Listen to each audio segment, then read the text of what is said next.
So thank you for being with us through this whole exciting couple of days. I mean, I've been listening to people throughout the conference. I've been listening to the kind of sessions people have gone to, and it seems to me to have been uniformly strong and exciting and interesting and challenging and all those great things that we come to these conferences for. And so, I would just like to thank all of you who submitted papers and who did presentations and did posters and media installations and all the rest of it. I mean, this was a really, really good set of work that you all did. Thank you all.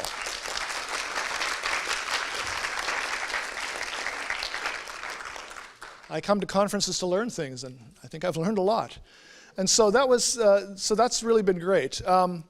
As we go into the final session here, what I'd like to do is simply introduce our speakers, which I will do in a moment.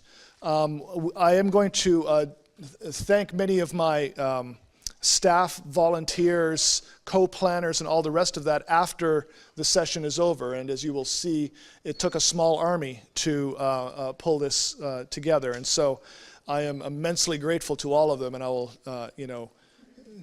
tell you about that in greater detail after this is over. What I would like to do right now, though, is introduce our final session here. And this is a real privilege for me to introduce the people who are in this session. Cathy Davidson is a stranger to no one here. She is the reason we are here. Right? I mean, if she had not had the vision, along with David Theo Goldberg and others early on in this process, 15 plus years ago, this organization would not exist, and we would not have benefited from it in so many ways through the years. And it struck me that she has not really been foregrounded in a kind of keynote in this setting, and it seemed to me this was the perfect time. A new book, The New Education, which we're going to hear about today, which has been very well reviewed all over the place. She's talking to all sorts of people about this. And so this seemed to be, to me, to be the perfect time to have Cathy Davidson come and speak to all of us. You know her. Let me just rehearse a couple of things that you know about her. Distinguished Scholar of History of Technology and Educational Innovator, co-founder of HASTAC, Distinguished Professor of English and founding director, Futures Initiative at Graduate Center CUNY, was the Vice Provost for Interdisciplinary Studies and the first one not only at Duke but in the country at Duke University, on the Board of Directors of Mozilla, Ernest J. Boyer Award in 2016, on federal commissions and all sorts of things where she has a very influential voice in the future of the humanities and the future of education in general in this country. So having Cathy here to speak to us is just a real joy. For me, it's also an equal joy that Julie Thompson-Klein is with us. I've known Julie for almost 20 years. I brought Julie into a conference, almost 20 years, yes. I used to teach in Canada, and I hosted conferences in Banff, Alberta, and they were on liberal arts and interdisciplinarity, and so one year I brought Julie in as a keynote, and it was a conference that I thought, there was some good stuff there, and it was going to be an okay conference, and Julie just came in and elevated that conference. She made the connections between everyone to everyone, as she always does. If you've known Julie at other conferences, she is like a spark plug that just energizes everyone. And so ever since then, Julie and I have been friends, and we've kind of been at various things together. Just recently, she and I, along with Scott French and Julian Chambliss, were at the Science of Team Science conference in Tampa, in actually Clearwater Beach, in which we did a panel on the science of team humanities. Which was very well received, I think, and we talked about what it means for humanities people to work together, not just in archives by ourselves looking at dusty old books, but what does it mean for us to be teams? And they had a lot of questions and a lot of discussion, a lot of interesting comparisons. So, Julie has been always that kind of energizer for me. She is Professor of Humanities Emerita in the Department of English at Wayne State University. affiliate of the TD Lab at ETH Zurich, University for Science and Technology in Switzerland. Mellon Fellow and Visiting Professor in Digital Humanities, University of Michigan, past president of AIS, former editor of the AIS journal Issues in Interdisciplinary Studies. Her list of publications is daunting, including the recent publication, 2015, of Interdisciplining Digital Humanities, which, if you have not looked at this, is a fabulous book that looks at the kind of institutional structures and the ways the digital humanities has evolved and emerged within the university setting and beyond. We use this in our text and technology program here. And of course, many other books on interdisciplinarity and so forth. She is also the co-editor of the University of Michigan series, Digital Humanities at Digital Culture Books. And she wanted me to tell you, very interested in talking to any of you who might have a possible proposal for that series. You know, a lot of good stuff has come through that series already, and she has, I know, talked to a few people in sessions already here that, and she would love to hear from any of the rest of you that might have a possible idea for that series. So it is my sincere pleasure to welcome these two scholars to our midst, and I would like to hand it over to them, and they are going to do what they do. Whatever that is. Please do. So, different slide. You want the, Yeah, I'll name this slide, yeah. So one of the pleasures of the end of a HASTAC conference is to be able to announce the next HASTAC conference. And before Julie and I get started, I know some people have to leave early, so I wanted to make sure that we got to announce this very, very, very exciting conference that we're having March 28th to 31st in Vancouver, Canada, on decolonizing technologies, reprogramming education in the Musqueam traditional territory of British Columbia. It's co-hosted by the Universities of Victoria and British Columbia. And it's especially exciting to me because the two directors of the conference are going to be David Gartner, who's director of the First Nations and Indigenous program at the University of British Columbia, and Gentry Sayers, who's professor of English at the University of Victoria. Why that is especially moving is Gentry started in HASTAC as a graduate student and was one of the early HASTAC scholars who moved up, became a HASTAC scholar mentor, now is an assistant, or I think associate. He may have actually just gotten tenure this year, and now will be organizing a really dramatic and wonderful HASTAC conference as our next conference. So I love that because, as you know, HASTAC has managed to stay dues-free since it began. We've been able to have institutions be institutional members by supporting HASTAC scholars. Kelly Westerling is himself a doctoral student and the director of the HASTAC scholars. I think this year we have 250-some HASTAC scholars from around the country, and that means it's not an organization. It's a network, an open network that exists by contribution, volunteerism, and investing in the next generation instead of holding on like a death hold to the past. Yeah. But when one of our own becomes senior enough to then host a conference, it feels pretty darn good.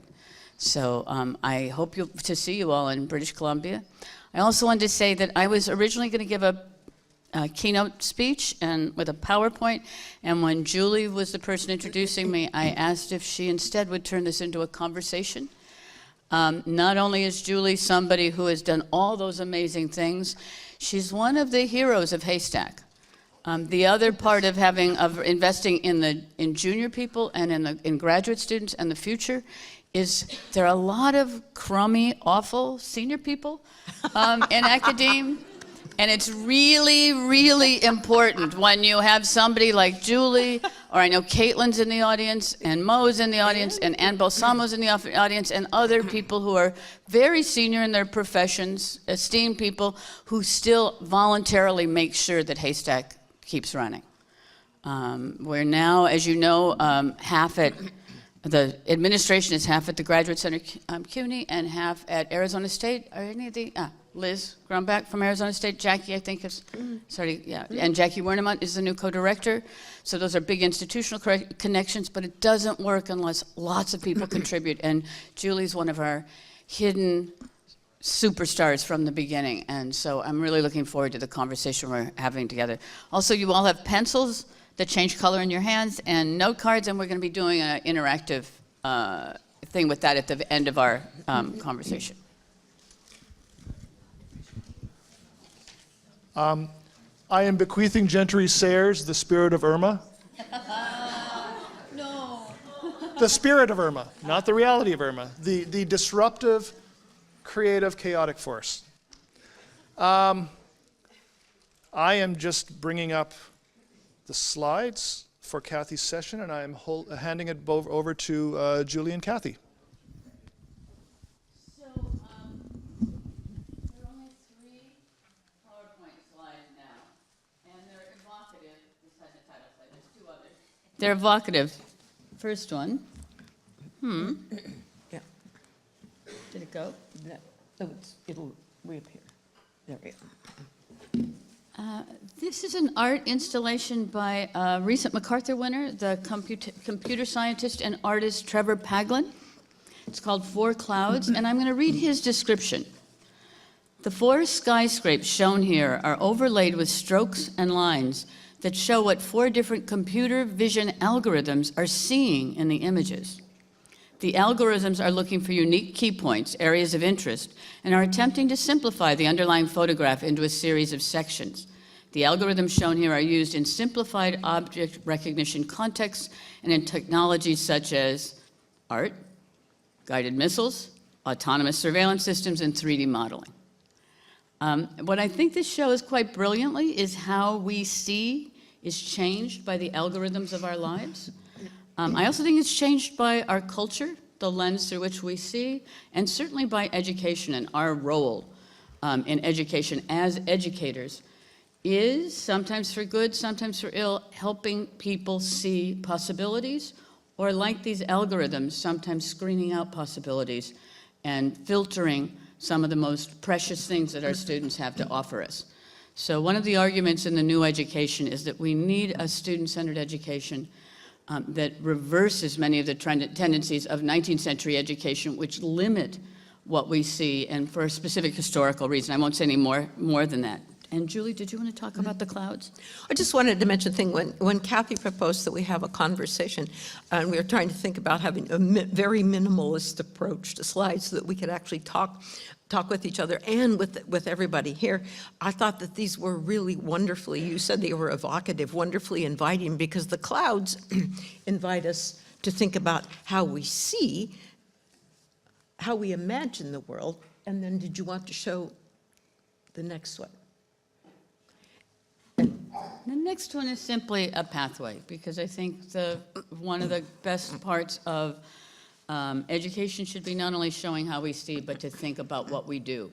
Not just how we learn, but how we apply that learning in the world. And especially in terms of the pathway as a long metaphor for education. I think education can either be a stumbling block, some way of policing our students and limiting them, some way of telling them how to keep their place in the world, whatever that is, how to parade our own expertise as something hierarchical and above that is designed to oppress and suppress, or to provide opportunities as teachers, as researchers, as co-learners in the world, as what somebody in the last session said, we're all scholars, and scholars should be a self-identifying term, that anybody who's dedicated to something should be able to self-identify as a scholar. What does that mean in our classrooms? Yeah, I think you put it so well. You know, how do we act? How do we do what we do? And so what I think about this book that's so important, by the way, there is plenty of time for holiday gift giving. So, so here's what it looks like, and it beams at you, so you're in plenty of time. I'm just the support player here, actually. I'm here to help us have a conversation with Cathy, though as a senior person, I'm very relieved to know I haven't ossified. Thank you. So I'd like to raise a number of questions that come to my mind that get at this, both how do we imagine possible worlds, and then how do we actually act to realize them, make them happen? So the first of the questions I was thinking it would be useful to hear Cathy talk to us about as she was putting her book together is, the benchmark for her book is 1869. It's the publication by Charles Eliot of a manifesto in the Atlantic Monthly. He imagined a possible world at that time. And it was not only his imagination, but a period extending from 1860 to 1925, which, as you say, established a zeitgeist. It really established something that cut through 20th century education into this day. So could you talk to us a bit more about what that possible world was he was imagining and what he did to try to realize it? Thank you. So first I'm going to tell a little bit of Eliot's biography. He was a Harvard-educated professor at Harvard, teaching theoretical chemistry and math at a time when your salary didn't pay for your living expenses. It was assumed you had a private income. No Harvard professor could live on a Harvard salary. And in the panic of 1857, this young assistant professor who thought he was going to spend his life being thinking great thoughts, found out one day that his father lost the entire vast Eliot family fortune in the panic of 1857, which was the world's first financial collapse.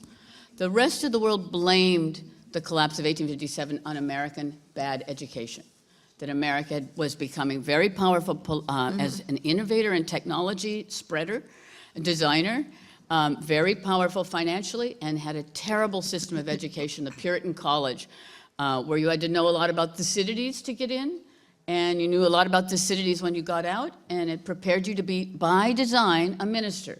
It did not help you for it. So here's America that has this huge financial role and technological role in the world, not so different than now, and an education system that was training its elite to be ministers. Eliot loses all his money. He goes off to Europe for 2 years to study a better system, the Humboldtian University of Europe, comes back, and in 1869 writes a scathing indictment of American higher education called The New Education. The New Education goes over 2 volumes of the Atlantic Monthly, becomes this bestseller, everybody's talking about it. And Harvard at the time had gone through 3 presidents in a very quick succession. They were in trouble, and astonishingly asked Eliot if he would be the president. He was 35 years old, 34 when he was asked, 35 when he took, the youngest president in Harvard's history. And Eliot and his peers, starting in 1869 when he was inaugurated, remade everything about higher education at the time.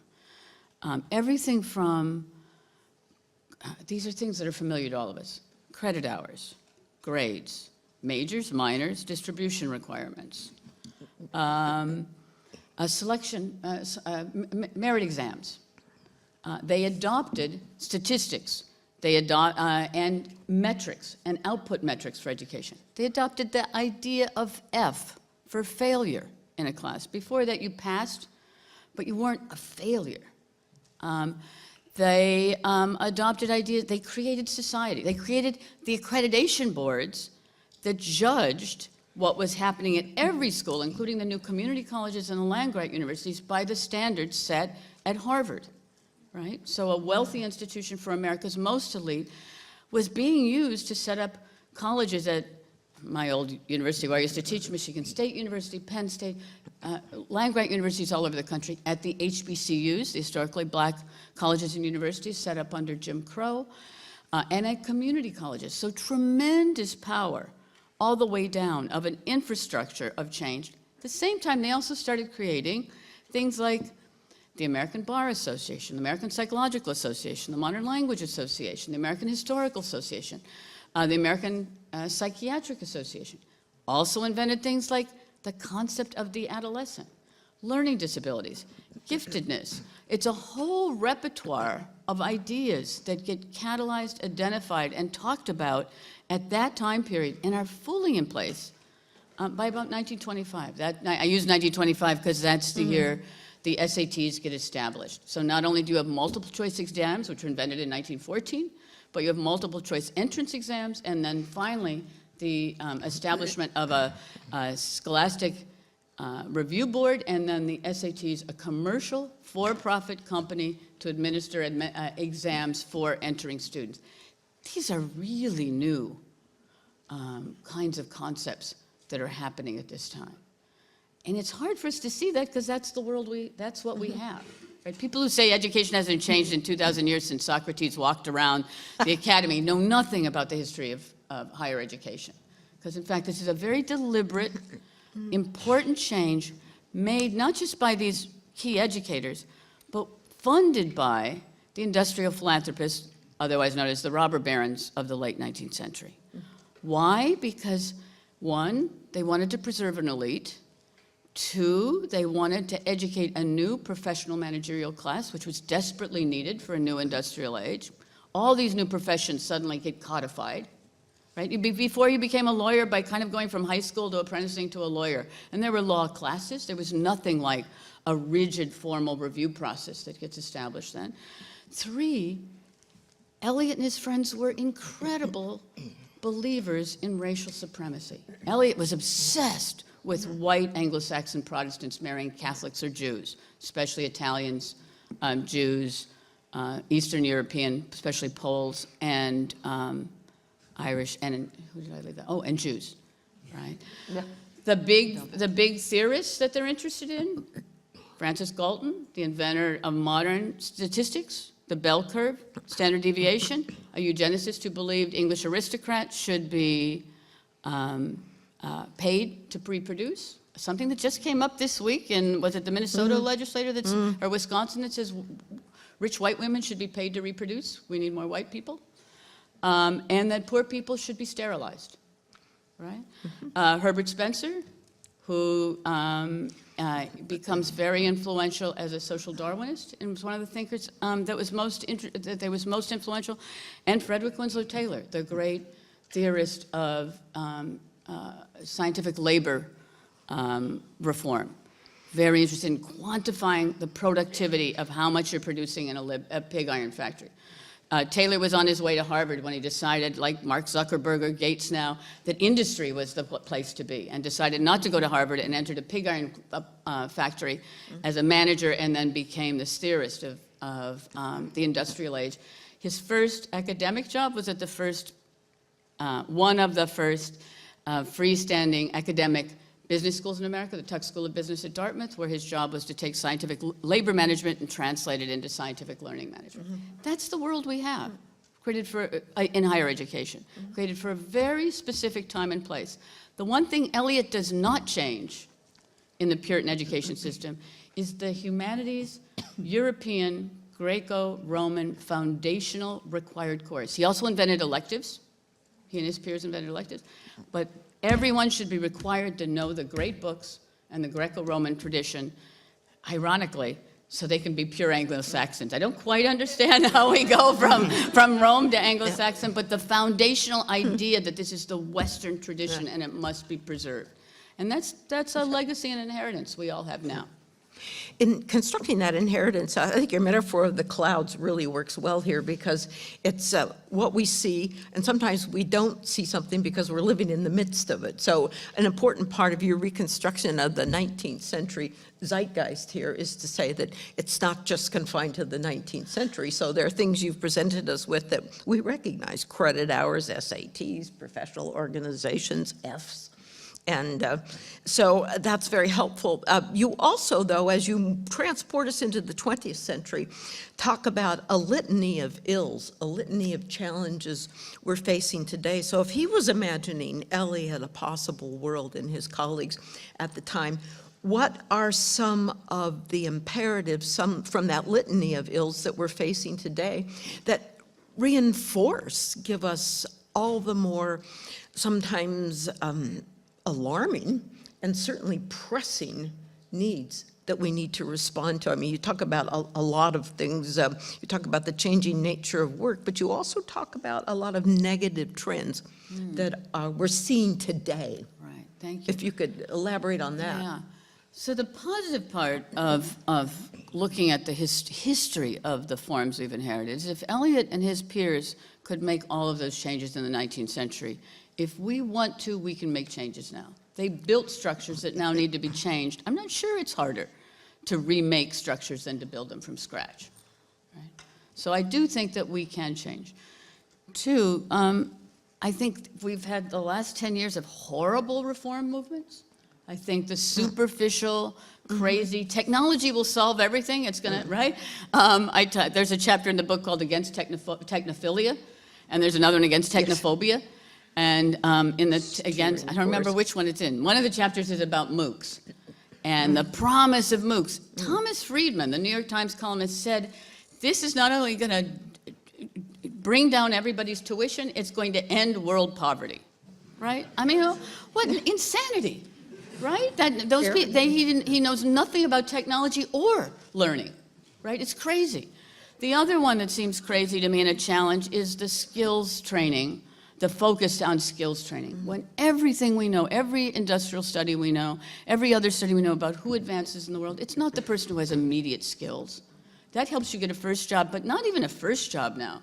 The typical easy, low-level STEM skills training without understanding the social and intellectual and human implications of that, maybe it'll get you a first job, but it'll also get you made obsolete very, very quickly, right? The companies that are now technologically training you online, paying your tuition in order that you then work for those companies, and there's several of them now, are basically Uber, right? They're outsourcing low-wage, no-benefit kinds of work. A recent study came out just a week or two ago by economist at Harvard and another one at Princeton, showed that 94% of the job growth in the last 10 years has been in casual labor. We know what that's done to our profession, right? 50% of our courses now are taught by adjunct labor, no benefits, no futurity, part-time, terrible wages, horrible exploitation, no voice in the academy. That's what most of our students are facing. And so if Elliott is creating the pathway to professionalization for professional managerial class that's gone through enormous disruption, not in a positive, disruption, not in a positive way, but in a pretty catastrophic way, how do you train people now, not only to be prepared for a world of constant change, but maybe to say enough, right? In the late 19th century, we had Wobblies who said, we don't like, we don't care if Winslow Taylor tells us this is efficient. We want worker laws. We desperately need a jungle for the internet age. We desperately need an unsafe at any speed for the internet age. We desperately need something like IRB or at least ethics procedures for algorithms that automatically steal and misuse our data, right? We've created a world of, like the industrial world, where at first it was all just completely in the hands of a very few elite people who could make maximum exploitation and profit from a mass of people. And we've replicated that now, and in fact have pretty much ended the union movement.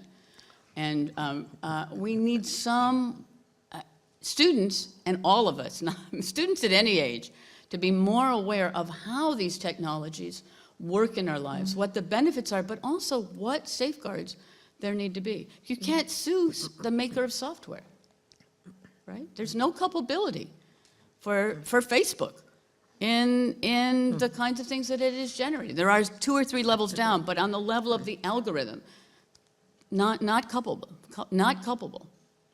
right? That's weird. We need an education that makes us aware of what we can do at this point in the social world and technological world we're living in. Thank you. I think we have time for one more question, if we could. And switching from the cloud metaphor. Pardon? Okay, go ahead. No, it's your show. Time to think in switching from the cloud metaphor to the pathway metaphor. As we start to imagine a new possible world, you've given us some literature to help us think about that. You've also given us models that you visited and you spoke with people. What do you think the key elements are for that pathway? What can we concretely do and must do to change that zeitgeist? So, thank you. That's another great question. First of all, I think pretty much the whole laundry list of things that Eliot and his peers invented between 1869 or so and 1925, we kind of need to redo all of them, or really think of all of them. After this is over, I'll put up on, and use a HASTAC 17 hashtag, I've got one of those PowerPoint slides that all the books say, don't ever do a PowerPoint like this. And it's just to show you how many things get invented at this time period. I mean, literally thought through, because one of the things Eliot and his peers were very good at was realizing if you don't change assessment, you can't really credential, right? And conversely, if you're going to change the way you credential, you have to change the assessment systems. If you're going to preserve the elite, but pretend you have a meritocracy, you have to create assessment systems that have inequality built into them. And I'm sure you've all seen that display that they sometimes do where they'll show SAT scores in America, and you see a map of what the high, low SAT scores are in America. And then that slide comes down and you see the other one. School districts by wealth in America, right? You can barely, you have to really look to figure out which is which, because the map of income and the map of SAT scores is almost identical. That's not accidental. Lonnie Guinier famously has called that the tyranny of meritocracy, right? Not only do you get into Harvard, not only do you have all the advantages of being an elite, but you get to think that it's your doing. You merited that. Well, sure, you worked hard, and of course you merited it, but you were given a million advantages to make that happen. Our profession is another one, and I am going to flip it and talk about the good things. For all the criticism we get as a profession for being liberal and progressive, right? Our race and gender data, statistics, demographics now in the professorate is worse than it was 20 years ago in 1997. And if you put our gender and race demographics up in terms of the hierarchy, not only numbers at each level, but how things progress up to the hierarchy, and you put up the same demographics for Fortune 100 companies, you can't tell them apart. So if we're spending all this time doing race theory and gender theory for a generation, and we haven't changed our own who's replicating us as professors, maybe something's wrong with our ideas of replication. I personally think, and this is also in Eliot's world, the division of research versus teaching, and it is a versus, right? He did not feel, he also was head of the Committee of 10, which set up K through 12 requirements across the country, and felt that learning how to learn, teaching teachers the science of learning was very important, crucially important, until you got to college. Right? Once you were talking about college, you should not teach college teachers how to teach, because college students were supposed to be an elite who learned exactly from the lessons of the master, who learned expertise by watching an expert who did research, right? So it's a process of constant emulation. Right? Not everybody liked that at the time, right? There's Maria Montessori and John Dewey who are fighting, and W.E.B. Du Bois, famously, who are fighting that right from the beginning and saying we need more egalitarian classrooms. One of the things that all the models in the book that I found, so I know this sounds very grim. I'm actually a very optimistic person, so each part of the book also ends with people that are doing amazing things to change these systems. Some of them take tremendous courage because they're taking reputation. Okay, the other key fact about higher education, unlike K through 12, doesn't matter if you're at Harvard, LaGuardia Community College, Penn State, USC, it doesn't matter where you are, you're in college voluntarily, right? There's no law that says you have to be in college. We humans aren't so good at voluntary activities that are good for us, right? You know that the business model of your local gym, the business model, it won't break even if 80% of us who pay a year in advance for gym memberships are still going to that gym by the middle of February. Yeah. If we buy in January, which we all do, if we're still going after February, their gym is losing money on us. It's counting on us not to be able to stay the course on something that doesn't have students stay in college for 4 years, right? And in an atmosphere where these idiots who are reforming college are saying college doesn't count anymore.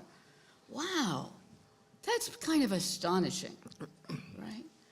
And you know, the typical, let's attack higher education is climbing walls, right? Schools cost so much because of climbing walls. Thank you. Does that mean we go ahead one more time for one more question? Yes. Yeah, great. Oh, we do? Great. So, I think whatever helps students stay in college is great. Most of our students, over half of our students today do not conform to the so-called traditional student. They don't live in dorms. They work half or full-time jobs, food security, insecurity, housing insecurity. They commute to work. They don't have a cohort.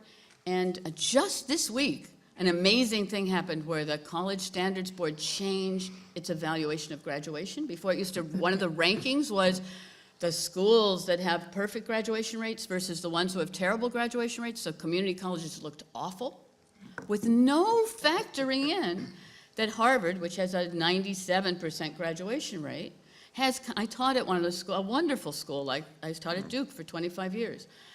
If my freshman didn't show up to class, I had an advisor at my door finding what could we do about the freshman. There are not advisors at most community colleges where students are working full-time. Oh, look at the CUNY students are all nodding, right? You know, it's sink or swim. Before, until last week, you know, schools were penalized if they didn't have a great graduation rate, with no looking at the human factors that go into how you can, what happens if you're working full-time? How do you stay in college? Of course, you're taking classes part-time, right? Or you're juggling all kinds of things. So all the programs that I looked in here that are positive, so I'm going to go to the next question, are programs that, whether they're at Harvard or Stanford or at LaGuardia Community College, are taking into account who are the humans, the people in our classrooms who happen to be students. Right? They're not students. They're not only students. They're also humans with a variety of different kinds of things they bring into education and things they bring out. So there's a chapter on what every college can learn from community college. The president of LaGuardia Community College, Gail Mello, says, our job is so much harder than the selective jobs of Harvard and Stanford, because our job is to select the top 100%. And if you think it's easy to think, who are we missing? And how can we make a college education for students who have no high school degree?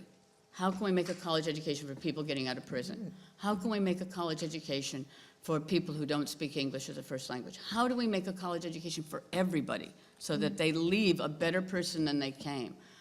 Talk about a challenge, right? How to make a college education from somebody who went to Phillips Exeter and doesn't have to work and lives in a nice dorm surrounded by brilliance everywhere. That's a different proposition than how do you make an education for somebody who's working a full and a part-time job who does not have bandwidth in their house. 60% of our CUNY students do not have any access to bandwidth at home, don't have laptops at home. How do you teach those students? And all of the programs I profile are ones that come up with really smart ways at whatever their world is of understanding who their students are, but asking complex questions about how the world ties together. So they're not going to the old disciplines and the old departments anymore, but in fact looking at a world of connected learning, which, is it my turn to ask Julie a question now? Not quite. Okay, so you get to ask me another question, then I get to ask you a question. Okay. Well, thank you. You've presented many models of change in your book, really powerful examples of change. I've spent much of my career involved in educational and research innovation and trying to actually change things. I'm not the only one. A lot of faculty and administrators have been working for a very long time. So why are you confident that we are now, it's a phrase you use in the book that I really like, that we are now at a tipping point for change? And it reminds me of your interview of Randy Bass at Georgetown, when he asked, well, what forms of higher education are only possible now? So you and I have spoken about this informally too. How do we get from these glorious pockets of change into actually making them not the exception, but the rule? And as you think about the examples in your book, what also have you been hearing in the last 2 days at this conference that gives you hope? We are at a tipping point. So I actually don't know any university, and maybe you could give us examples in the Q&A period, but I don't know any university where there isn't something exciting happening somewhere. And usually it's lots of exciting, but it's usually around the periphery. It's not typically in the departments by which universities are ranked, in the disciplines by which they're ranked, in the professional schools by which we're ranked, but often in programs that happen between and around and inter and all the different crevices and are also about connection.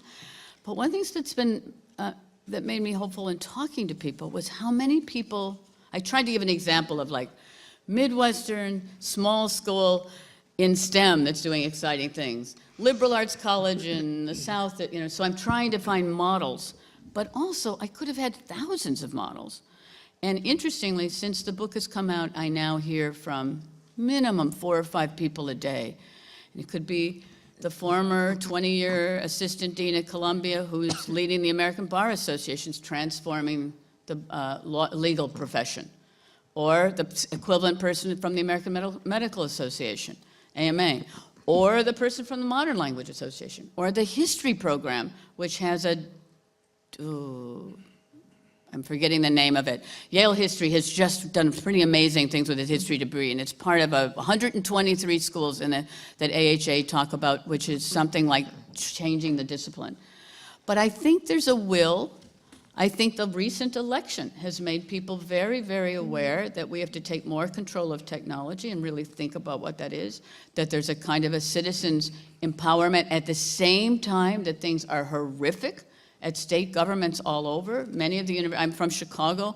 It breaks my heart every day to see what's happening in Wisconsin, which was the dream school of every Chicago kid that aspired to go to a public university.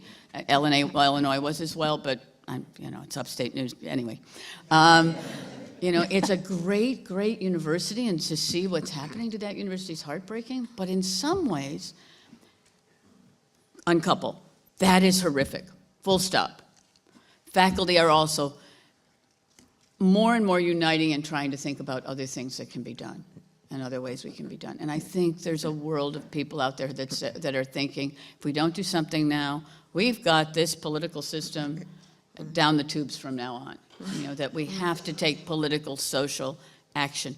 Also, I don't remember the name of it, but the organization that sponsors mental health facilities in colleges and accredits them says the number of visits to mental health facilities has gone up 34% in the last 5 years, as has depression, schizophrenic episodes, suicide.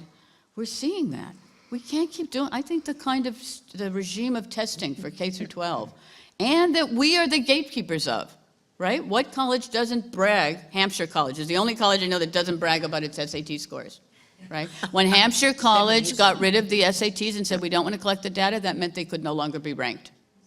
That's what I mean by interconnected system. They were brave enough to say, we don't care if we're not ranked. We're Hampshire. We want to accept the students we do. We will not collect that data. We won't report that data. We don't care if we're never ranked again. And it's been a great success for them. Great success. But that takes courage. But I think we're all realizing we need courage. It's a kind of child abuse, what we're putting kids through now in K through 12 with the standardized summative testing that we know prepares you for more standardized summative testing. Okay. Do I get to change now? So I have here one of the world's authorities on interdisciplinarity, and it just seemed crazy that she's asking me questions and I don't get to say, Julie, tell us how interdisciplinarity and boundary work and border work might, if not be an answer, be a place of some inspiration, if not optimism, for all of us who are trying to change. I don't think you're at HASTAC unless you're a little quirky and maybe even a one-off in your department and in your world. Tell us about boundary work and interdisciplinary. It's a timely question since I've decided to make the subtitle of my next book Beyond Interdisciplinarity. It's time, it's time. And I've become obsessed lately with the notion that we're really all engaged in boundary work. And I especially appreciated what you said in answer to my last question, that there isn't a place in this country where there's not something inspiring and exciting going on. Jerry Gaff from the Association of American Colleges and Universities, which conferred on you the beautiful award, the Boyer Award, for the work you've done. Jerry Gaff says it's really regrettable that there's so much criticism of the faculty when in fact it's a very hard-working lot. And I think what's really striking today is that it's not just about crossing disciplinary boundaries, but it's about all of the different claims and activities and structures that we go through to try to create change. That is to establish new boundaries, to reformulate the old ones. And HASTAC is a great example of that. You referred to being quirky, a very positive quality. But HASTACers are really a great audience for this, because the work, even in the last 2 days, the work I see from HASTACers, having been involved since, oh gosh, what was it, 2006, they're working across disciplines, they're working across interdisciplinary fields, they're working across occupational professions, and I'm thrilled we had so many librarians here in attendance today, and they're working across public and private sectors. It's also been very thrilling to come here and hear people talking about engaging with communities, many different kinds of communities. So the challenge for us as boundary workers, which I'd like us to think of ourselves as not just interdisciplinarians, is to create what, in your book, you interview Sha Zin-Wei, who talks about, a challenge for us is to have a, quote, palpable impact. That really stuck with me, and I think one of the things to think about in a book is to be asking yourself, not only what did I learn from this book, but how do I engage in it? How does it have meaning for me? And it certainly did in that regard. I was struck by a number of other concepts too that not only engage my work, but HASTAC values, the central values of HASTAC. When you talk about, you interviewed Randy Bass and his colleagues at the Red House at Georgetown University. You might want to mention to everybody what that is exactly, but I spent a lot of time looking at institutional change and thinking there are all these great transformative models, there are all these models that demand we simply change the system, we jettison the old one. But the whole concept of rebundling there that you introduce as a major concept in your own book is that you don't jettison everything. You go in and you find out, you keep what's working, what's great, while shredding those inherited features, that zeitgeist that you were talking about, that legacy, and practices that make it difficult to prepare students for the future. I think rebundling just really is a powerful concept for all of us. There's also a wonderful HASTAC concept. How many of you are familiar with the term mobilizing institutions? I rather imagine a number of you are. You can find this on the internet still. Cathy and David Thiel Goldberg, her cohort, her colleague, her partner in crime in founding HASTAC, speak in the future of learning institutions of the institutions as mobilizing networks. And when they first proposed, remember you asked all of us at the time, what do you think, how should we define institutions? And I couldn't at the time think, well, why did they do mobilizing networks? But it's about that fluidity.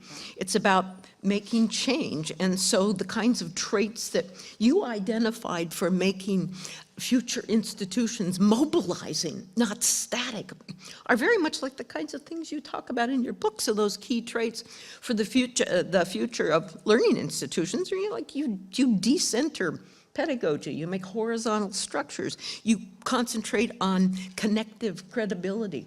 You create those worlds. It's great. And one of our HASTAC colleagues, Anne Basalmo, has a wonderful way of talking about this that I think is very much like mobilizing institutions. She talks about spatializing practices.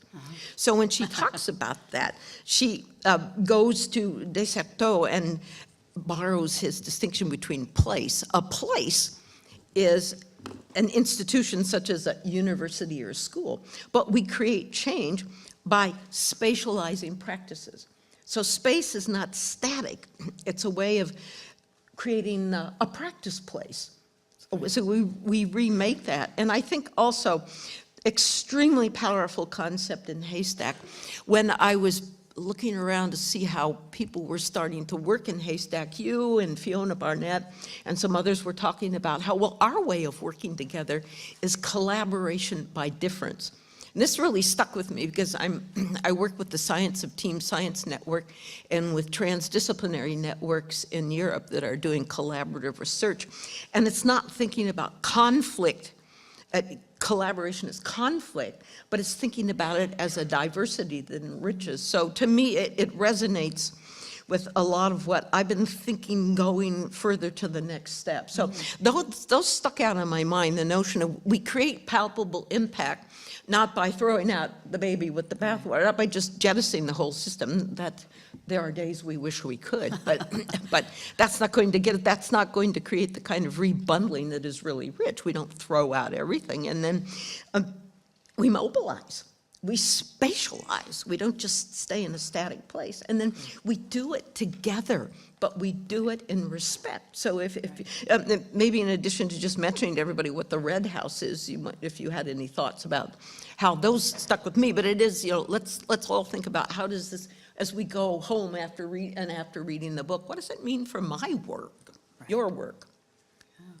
So Red House at Georgetown is this amazing think tank. It's literally a little red house, where faculty and administrators and students will take a key problem at the university and spend the year figuring out ways to solve it. And the one that blew me away, they have all kinds of problems they solve, but the year, a few years ago when it came out that Georgetown had for a Jesuit institution that is proud of social justice aspects of its university, this horrific thing from its past, like many, many elite universities at the time, it owned slaves.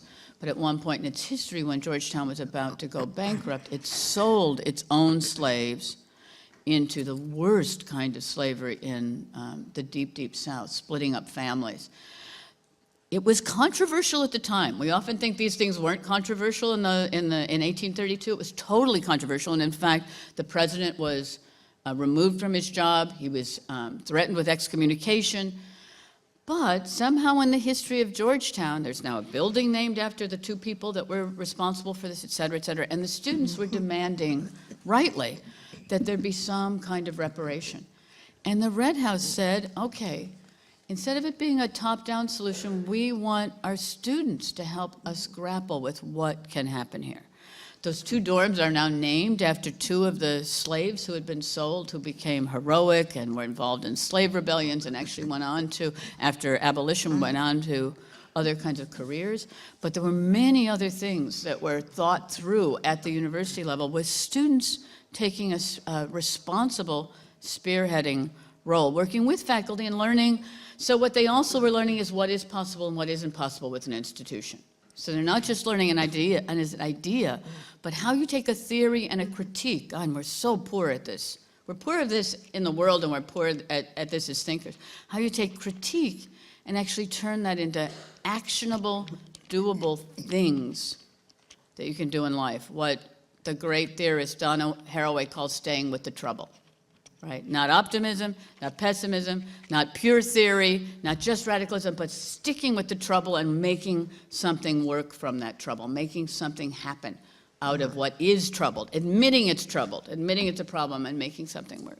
Mm-hmm. We're ready for the tips. I think we're ready to turn this over to you, to all of you. So one of the things I'm championing in this book, and that we've championed always at HASTAC, and I know there were many sessions that did this, was trying to reverse the order of the people who are on this side of the podium or this side of the classroom, or people on that side of the podium or on that side of the classroom, and have students and audiences and communities work together to think about solutions. The technique we're going to use here is sometimes called Think, Pair, Share. It's something that I've used in audiences as large as 6,000 people. I know faculty who do this. I try to do some kind of interactive exercise every class period.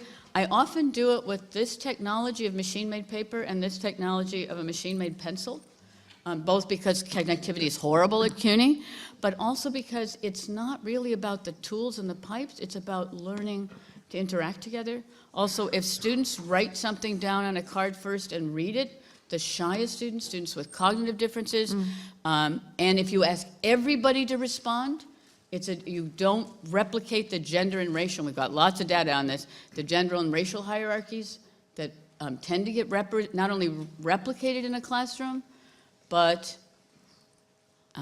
policed in a classroom or rewarded in a classroom that can be very silencing to some students. So I think the question, we're going to have everybody take 90 seconds. The other thing about these inventory methods is they have to be super fast and low stakes. It doesn't matter, you're just doing what's on the top of your head. Let's start and have everybody just very quickly write down what question you have for us today. What's your burning question, either for us today or from HASTAC? Really quickly, make it legible when you write, because there's going to be another part of this, actually 2 other parts of this. 90 seconds. Really quickly, write down what question do you have, either leaving HASTAC or leaving our session today. What is the question that you're interested in? Okay, 90 seconds. Yes? Pardon me? Sure. Sure, by all means. By all means. Does anyone else need a clean card? Once they start talking, I'll run the mic. Right, perfect. Thank you.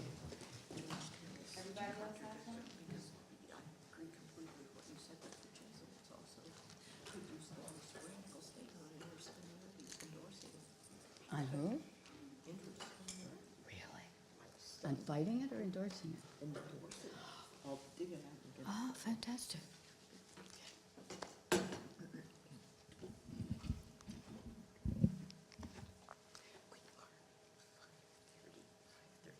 So are we on time? Okay. Lucy started late. Oh, it's great.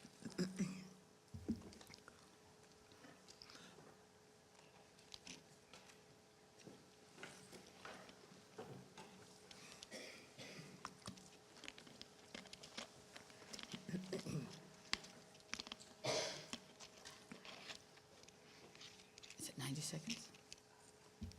Okay, so that's 90 seconds. You need like 2 more seconds to finish your sentence? Okay, 2 more seconds. but 3, only 2. 5, 10 seconds. You're going to have 10 more seconds.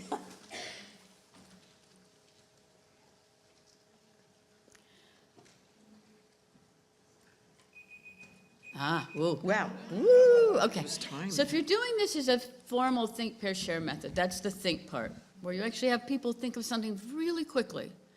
Write it down, but write it legibly. The next part is the pair part, and I like to do this in a very formalistic way because sociologists of education tell us that 20% of students graduate from college without ever having said anything in a class unless they've been called on. That just kind of breaks my heart. Right, that you would do that. So this method allows everybody, every class period, to at least be heard. And the way you do it is find somebody who's next to you, and one person reads what they have on their card while the other person doesn't interrupt in any way. You just don't extrapolate, just read or expand, read what's on your card while somebody listens, and then switch. And then after you've done that, but after you've actually heard each other, think about if you were going to put those together and you have a chance, and Bruce is going to run around with a mic and ask a question of the group. How would you put your question? Which question would the 2 of you like to ask together? One of you may have to forfeit a question, or you might have to write a compound question or think about it. This is a great exercise for quick collaboration, right? And when I do this in a class, I have people work with different partners all the time. And it makes collaboration become a muscle. You just learn how you compromise, how you have different ideas and make them come together. But the first part that's really important, one person reads, one person listens, then the other one does. So just find a partner and go through the pair exercise right now. And then we need 90 seconds where you're listening, you're hearing, and then you're coming up with a question. But I think Bruce is going to thank his crew, but we could ask them to pass forward. yeah, the question. And we'll transcribe it. Yep. Okay, great. So then that'll combine methods because that's the next Easy part. Thank you so much. Right. Is that in part of the timeline? The immediate buzz. Immediate buzz. It always works. It always works. Immediate buzz. They need to do that too at the end of a conference. I know. Just have something Yeah, I think where your they. idea was great. Yeah. Thank you. You were so good. Your comments on the boundary work were so good. I was feeling pretty flubby, but I thought yours were just fantastic. This has been a conference that stimulated my. I've been able to work on that because I've been doing so many other things. But I think this conference has given me a chance to really think through now how would I actually pull that off. That's great. It's going to take No, a while, but Yeah. yeah. I don't know if Jessica's already doing 90 seconds. I think so. Yeah. Jessica, where? No, it's not 90. What? 90 seconds is a long time. Is it over? Yeah. Oh, you have a much better stopwatch than I do. I know. I usually have done it. Oh, okay, that's 90 seconds. It's time's up. Hello. 90 seconds. So there's so many great things about not being able to call back an audience. Don't you want every class to be able to have students fighting to be able to continue talking about an intellectual subject? Okay. I mean, all the research on these methods it increases motivation. If students know they're going to be inventoried on it, look, there's still people talking. The people, yeah. That's fantastic. That's the best thing you could possibly have, right? That they're so invested in their ideas they don't want to stop talking. How many of us leave classes, However. where we think our students never heard a thing we said, right? All of these methods, and that was 180 seconds, right? So I do this every class. At the end, we're going to ask you to pass up your cards, and we're going to put the cards, we're going to take everything and put it on the Google Doc that's been made for the conference so people can see all the different ideas people came up with. But Bruce is also going to go around and ask questions. This other method, so I just merged two things. This is often called an exit ticket. Oh, if you go to Pedagogies of Dissent, I'll tweet it out. I wrote a blog that has some of the rationales for all these methods, spells out the methods and details, and has a bibliography of research studies about these kinds of methods. The other thing about these kinds of methods is not only motivation and all that, but you get a great temperature read of where your students are. I've got a friend who teaches at McGill, and he has 600 students in the class. He does this next part, the exit ticket, where you have somebody write down one idea. So his favorite question is to ask, one thing that's going to keep you awake tonight? And if there's nothing, what should I have asked that would have kept you awake at night? What's bothering you that would have kept you awake at night? And then he collects those. He has people sign them, so it's roll, right? In a lecture class of 600 people, he's got to wait. It's like a pop quiz. And he then bases his next lecture on the cards, and he'll refer to it. He'll use people by say people by name, but he has this great temperature read of what people care about, what they're understanding, what they're not understanding. It's a fantastic way. But it also, students, again, sociologists of education test these things. They read more when they know that even in 180 seconds or 90 seconds at the end, they're going to be asked, what's going to keep you awake at night tonight? And that's going to be in the next lecture. It's such a low stakes, easy way to change the classroom. And I had, after I was calling for people's attention back, there were several people that want at least another 180 seconds.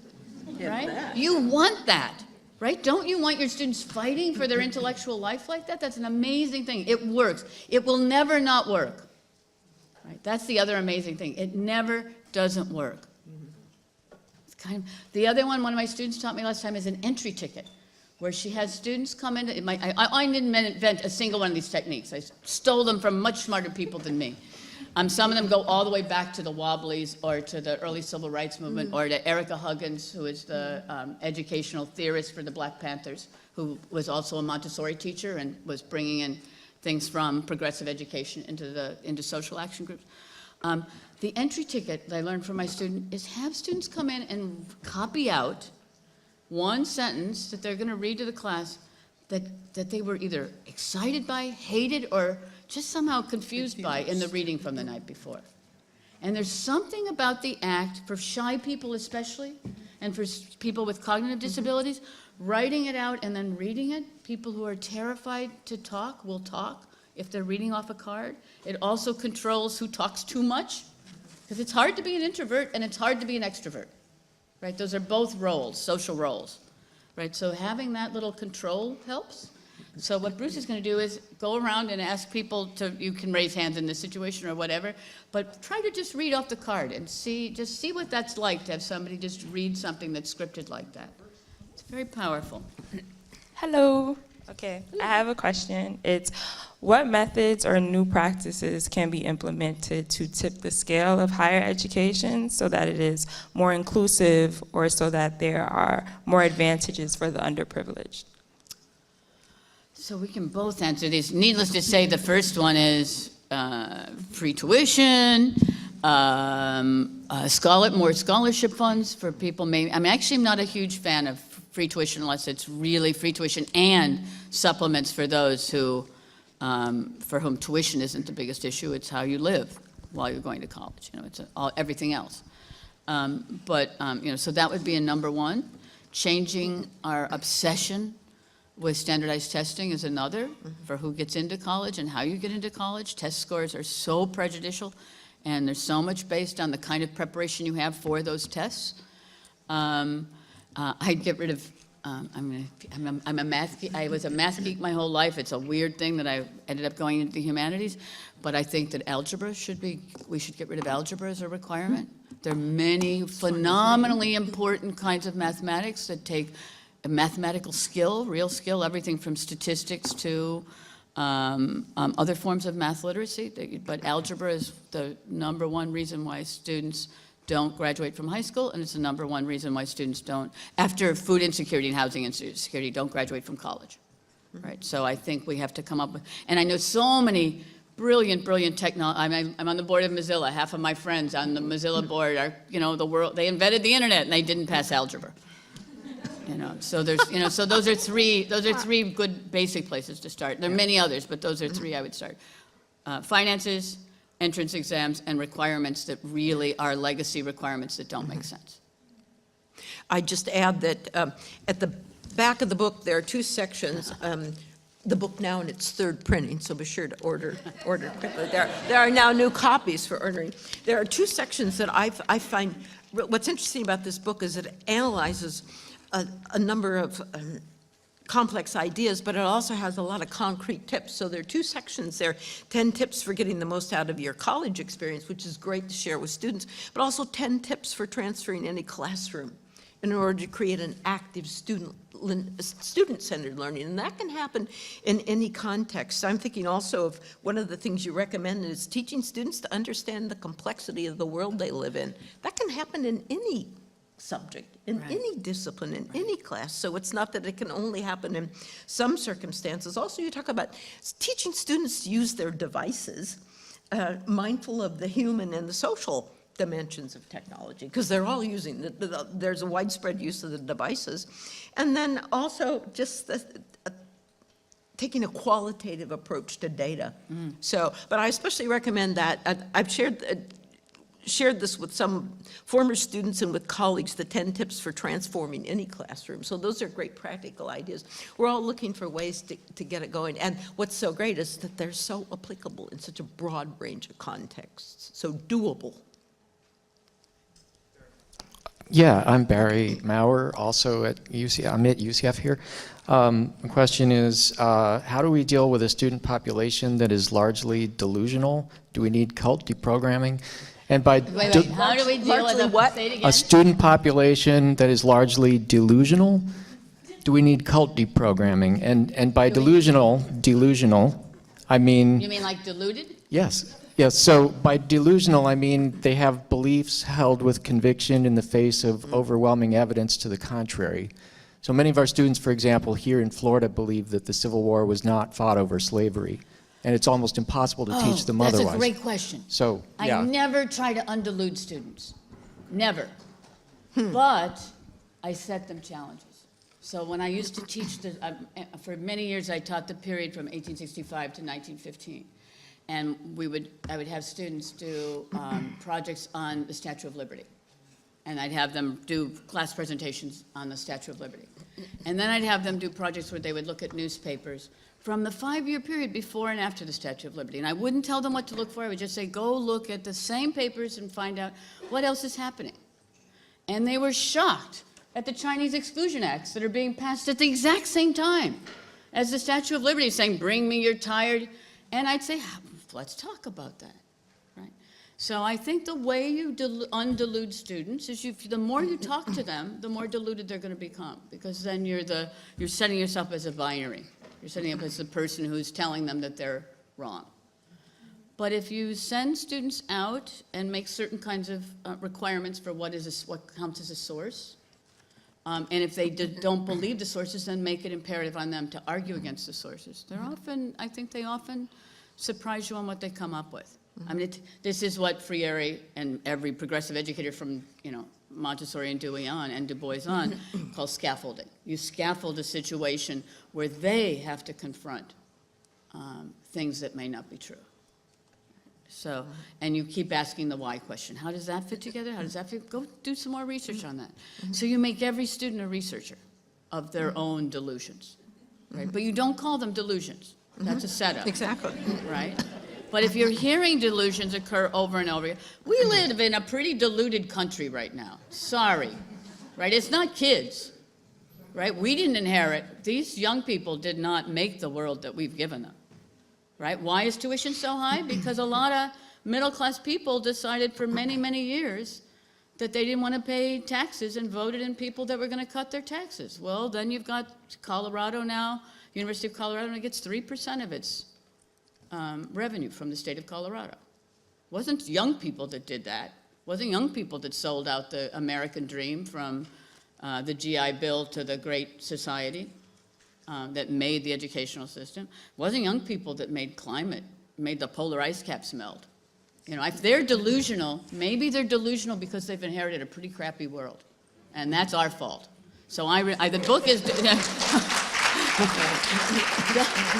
The book is dedicated to millennials and all the generations that come after, because I think they've been given a raw deal. And it's incumbent on, there's a lot of P words, I don't remember what they are, professors, pundits, politicians, parents, to make right what we've screwed up and give students a better chance. My God, you have to pay this huge tuition, and you don't know if you're going to get a job, and 94% of the new jobs that have been created are casual labor, and you're not supposed to be deluded. I'd be doing whatever I had to be deluded right now. I mean, I was not a good student. I mean, I was the kid who kept getting kicked out of school. Boone High School, bless your heart, Boone High School expelled me a couple miles down the road. 4 times. Four times. They only expelled me once and kicked me out once. We got to be accurate here. That did 4 times. But if I'd had to deal with students have to deal with now, and I'm old enough to have been in the Vietnam War. It wasn't a picnic. But I think the world students are inheriting now is so overbearing. And we tell students college education doesn't matter. Right? Here's a data point that people need to know, because you always hear that students today don't make as much money as students before. Well, the casual labor certainly helps that. But the other factor that helps that is the school-age population now is 60% female. And the majority females still go into the so-called feminized professions, teaching, library, healthcare, social work, which are capitalism does not explain the price points of those occupations. There's right now a teacher shortage in 50 out of our 50 states. 50 out of 50 states, and it hasn't budged the salaries of teachers in public schools. That's not capitalism, right? Capitalism is supposed to be supply and demand, and right? We have a teacher shortage in 50 out of 50 states. I want to be delusional. I don't want to deal with this world. Yeah, sorry. Speaking of delusional people, I had never thought about this, but I really grasped the importance of what you're saying about not blaming people. I'm reminded of a student I had who'd been seduced by a Holocaust denier. And in our senior capstone course, where students write an undergraduate thesis, she asked me if she could do her senior thesis on Holocaust denial. And I said, yes, you could, but you have to meet the criteria we have for quality, valid research. So it was several weeks. After several weeks, she started doing some research, and she found pro and con arguments. But then she also found her way to drawings of the death camps. And she came to class one night and said, how could anybody not believe this happened? And I remember being royally condemned by a colleague who said that I had no right to even let her go ahead on this thing. And he even said to me, after all, you have a Jewish last name. What do you think you're doing? But it was that letting her find out what research really involves. And it doesn't always work, so that's why I appreciate your question. It doesn't always work. But I think the other thing is that every class is a potential learning community. It's not just these really cool, alternative, innovative enclaves we call learning communities, which are terrific, but every class should be a learning community. So I want to ask the structural question instead The of what the question? structural question instead of the in the classroom question. So our question was, what concrete steps can we take to address the labor issues in the university, and how can our critique, which we are very good at, I think, in regard to that, actually become positive action? To use your term. So I've been chastened by this recently because I think the one statement in the book that I repeat like 4 times is that we have sold our souls by not fighting for, I assume you talk about the contingent labor and adjunct labor, that we've sold our souls by even allowing that to be possible and not marching every day about that and fighting. In the world I live in now, where contingent labor is equally as a problem with other places, there's a schism in the adjunct community between those who would like well, actually, there's been some progress. There's now three-year contracts for adjunct workers at a number of the CUNY schools, and that was contracted by our very strong union. So that's one thing. We have a very strong teachers union. At 25 years at Duke, all I heard was that unions were the worst thing that could happen to higher education. I love being in a union. Yes. You know, it just makes things fairer, more clear. I get in trouble for various things. I don't care. It's so much better than the hidden sleight of hand meritocracy of not having a union. I'm a big fan, so that's one thing. But I do know that within the ranks of adjuncts, and I don't feel qualified to speak for adjunct professors, there's a debate about whether you give everybody, you now say that all future contracts are going to be, have benefits, have a futurity of one kind or another, and if that will be prejudicial against people who for the last 20 years have working, you know, at 5 different places, teach, you know, et cetera, that'll recapitulate the meritocracy and the hierarchies and the unfairness of the tenure system. So it's a complex, I know the problem.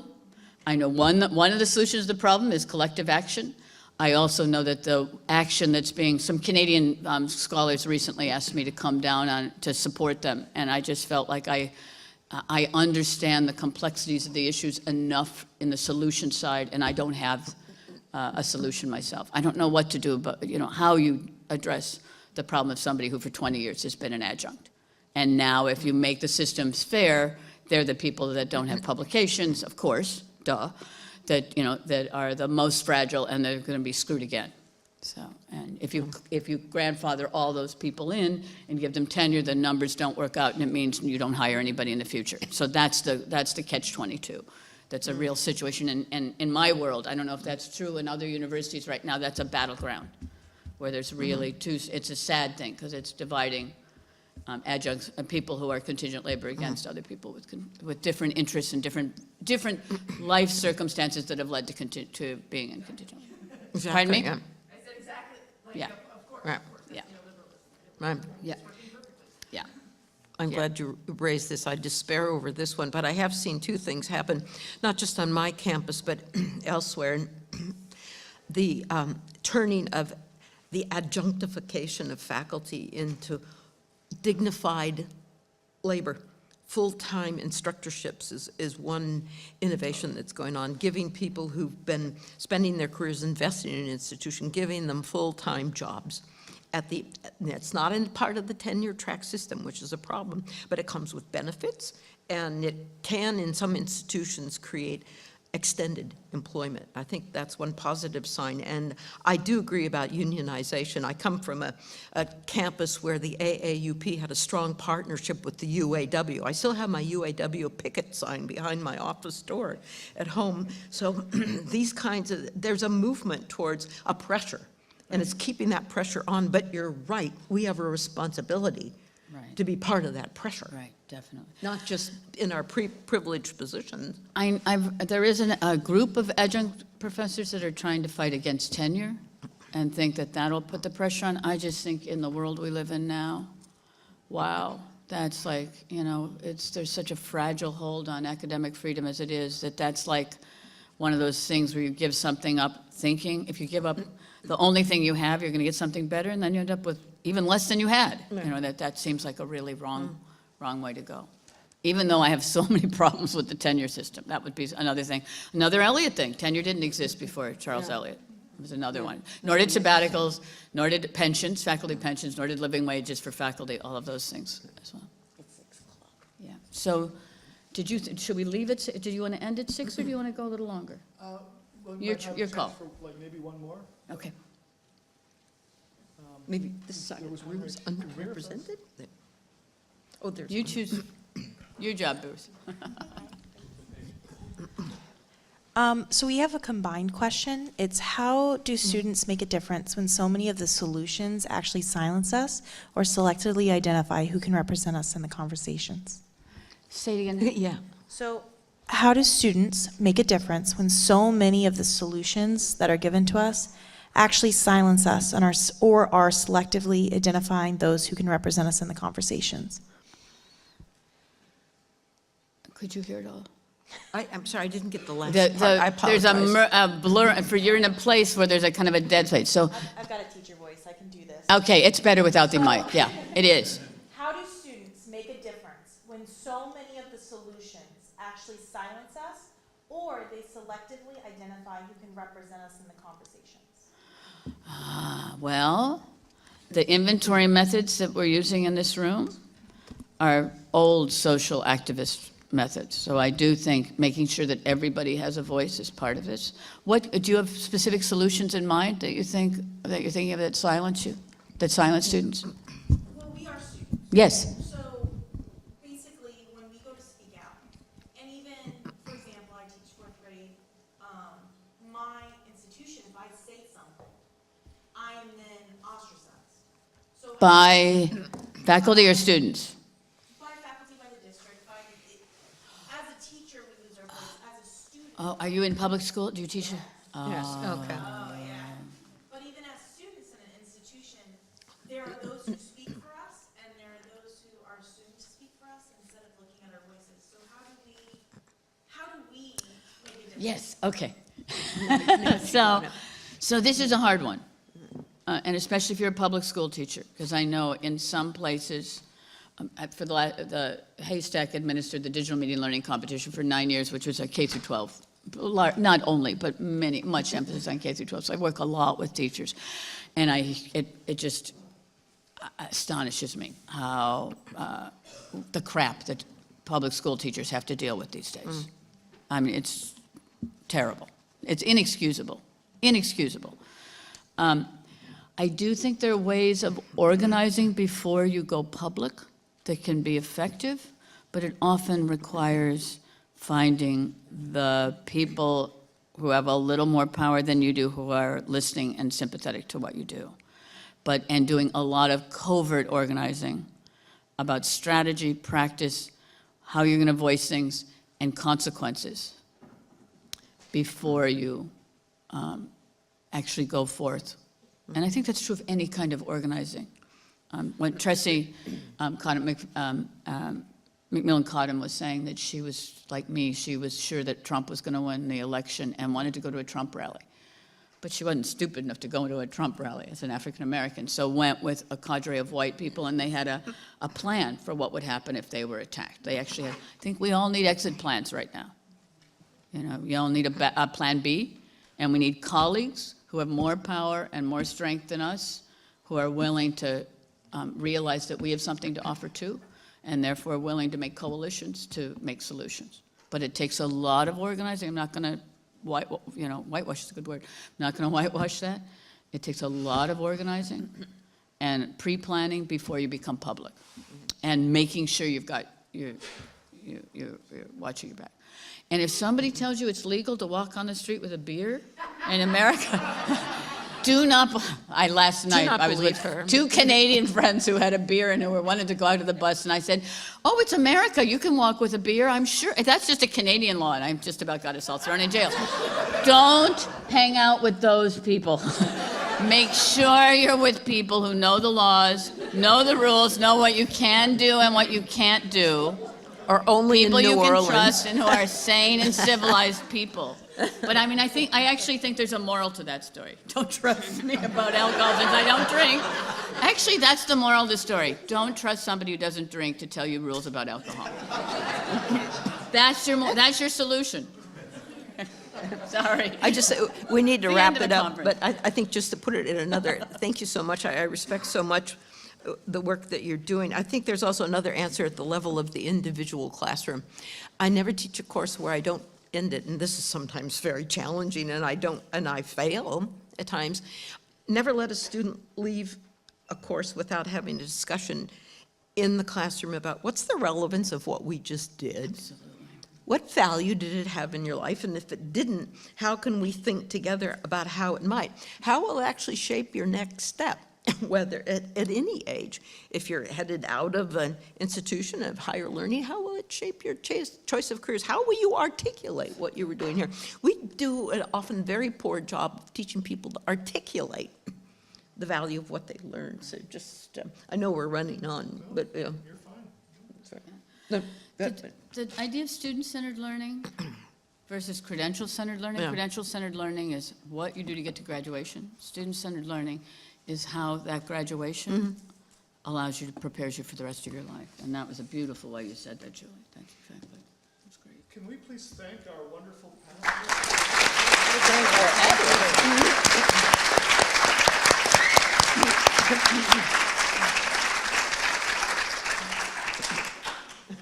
Thank you so much for that great finale to the conference. That I think it just kind of wrapped so many things up for us.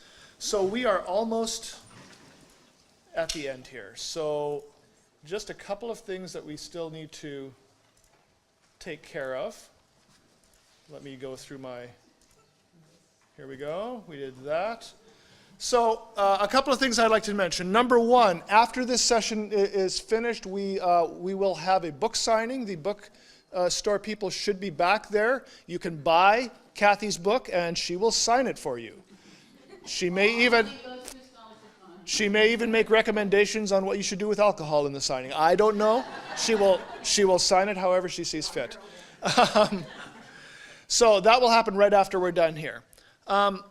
It has been a bit of a tradition the last few times at HASTAC conferences to actually have prizes for posters.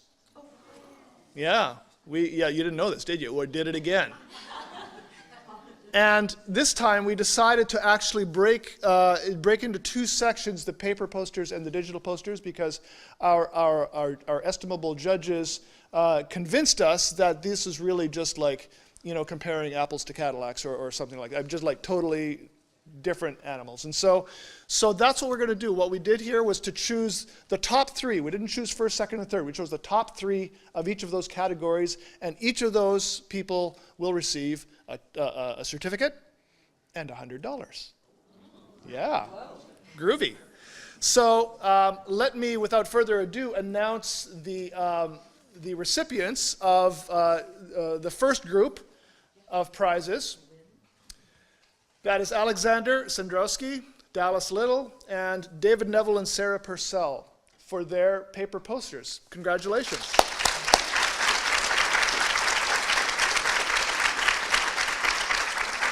And if you are here, please come and get a certificate. If any of you are here. They are not here, but we will get in touch with them and get them these certificates. And so the other group, the digital posters, here we have it. Drum roll, please. David Cordero, J.D. Swarensky, and Mia Tignor. Congratulations. Do we have any of those people here? Are any of these people here? They're going to hear about this on Twitter, right? All right. So I would like to wrap things up here by just thanking some people that made all of this possible. And as you can imagine, it was an undertaking, and we had a lot of people involved. I have to tell you, the Florida Digital Humanities Council and the University of Central Florida were very excited about hosting this conference. And that showed in the kind of involvement that we had from people. I'd like to start by thanking our keynote speakers and our plenary panelists for the fantastic job they did in starting and ending the conference. I thought those were just absolutely great. So thank you, all of you.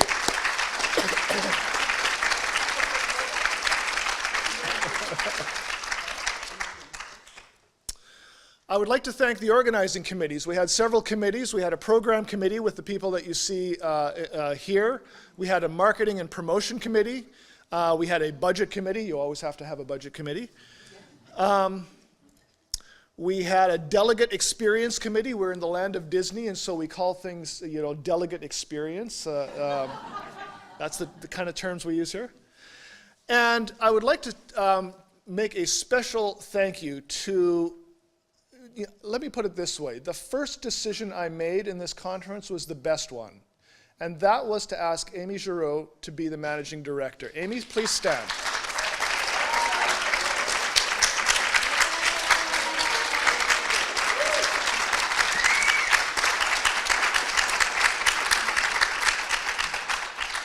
You have no idea the kind of hours she put in for this. I mean, think of a number and then double it. Because seriously, she was up in the wee hours of the morning.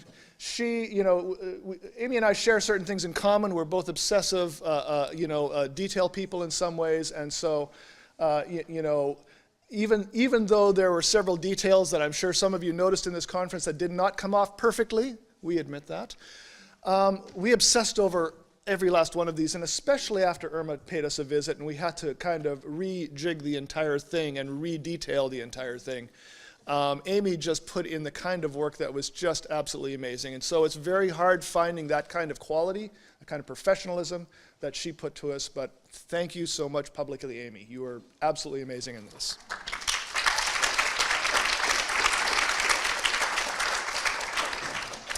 But there were many other people involved as well. We could not have done this without the involvement of many offices at UCF, starting with Dorothy Lohman, who you saw out there taking registrations. She was our contact in continuing ed. Visual design of Marcy Galbraith. The Hack the Abstract, is Bob still here? Yes, he is. Bob Clark, the Hack the Abstract project, which I thought was a lot of fun. Did you enjoy that? That was great, yeah. Feel free to steal the idea for other conferences. Signs, tech support, live streaming, our great live streamers back there. These are going to be up on the conference website. You can watch them later. Photography, all of this stuff, we just had people involved all over the place. And as I said last night at the banquet, when we had to change everything after the hurricane, we just had the involvement not only of people like this, but in other offices, deans, provosts, all of these people just saying, we want this to happen, it's going to happen, make it happen. So that's why it happened. We had conference volunteers. You saw all sorts of them. Some of them had yellow shirts on, doing everything under the sun. We had session moderators. The lists go on and on here, right? We had proposal reviewers way back in the spring. These were the people who looked through all the proposals and made the suggestions to all of you, and thank you for taking many of their suggestions and improving your project. Florida Digital Humanities Council Consortium, which was the sponsor for all of this, put in a lot of effort in a variety of ways, including being on many of those committees that we just saw, and bringing their people down around from all the Florida schools, and just doing any number of different things like that. Funders and supporters, who I mentioned last evening as well, without whom this would not have been possible, and the material support that we had for this, both from inside UCF and outside, was just absolutely amazing to me. I think we managed to pull more money out of my own college for this than any project I've ever seen from a variety of places. It was really quite amazing, and a testament to how much people wanted you to be here. I want to thank HASTAC and the people we worked with in HASTAC. They were great. Liz, Jackie, Francis, Katina, Cathy. We were on the Skype or Zoom calls with them every 2 weeks, and they struck exactly the right tone. No nagging. No, why aren't you doing it this way? It was, let's just check in, see where you are. If you need help, we'll help you. And they left us to do this, and it was just the absolute perfect tone. So thank you so much to HASTAC for your collaboration on this. It was wonderful. And so with all of that, Irma and I would like to call this conference to a conclusion. Thank you so much.